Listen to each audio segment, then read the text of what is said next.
तुलसी के बगीचे में बैठकर जप कर रही थी। उसी समय एक सुंदर सी युवती इनके पास आई। माँ, हाँ हाँ बेटा, कौन हो? बोले, माँ तुम क्यों मेरे शरीर को जलाती हो, दग्ध करती हो? कौन भैया, कौन भैया, तुम कौन हो बेटा? तुम्हारा शरीर मैंने कब जलाया?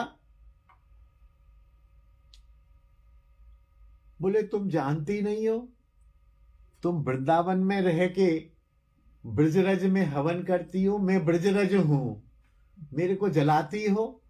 वृंदावन में ये अग्नि हवन का क्या काम?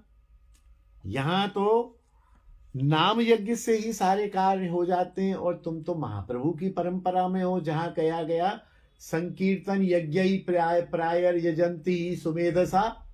संकीर्तन रूपी यज्ञ से ही महाप्रभु की आराधना होती है, राधा गोविंद की आराधना होती है।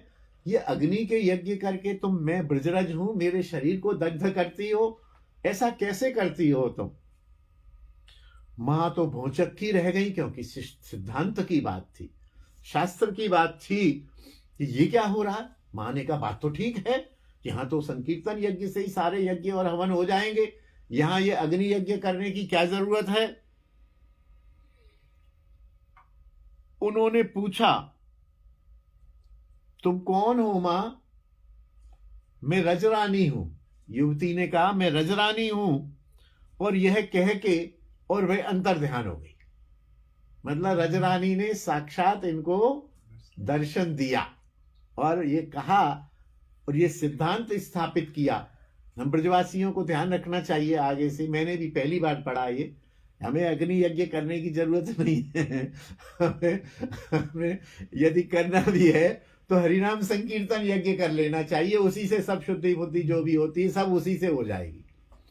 यद्यपि मैंने भी किया, यहाँ कुटिया में भी 1-2 बार हमने महामंत्र से ही अग्नि यज्ञ किया, मैया के घर में भी किया हमने 1-आध बार। तो अब समझ आ गया कि जरूरत नहीं है उसकी।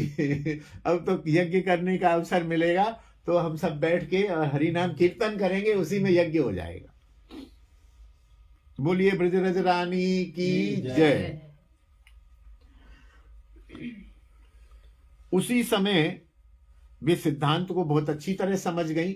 उनको कोई आश्चर्य तो हुआ, लेकिन उन्होंने स्वीकार किया कि बात ठीक है, और सभी सेवकों को बुलाया। क्या बोले, ब्रज में अब कभी भी कोई हवन नहीं होगा, हवन होगा, यज्ञ होगा तो नाम संकीर्तन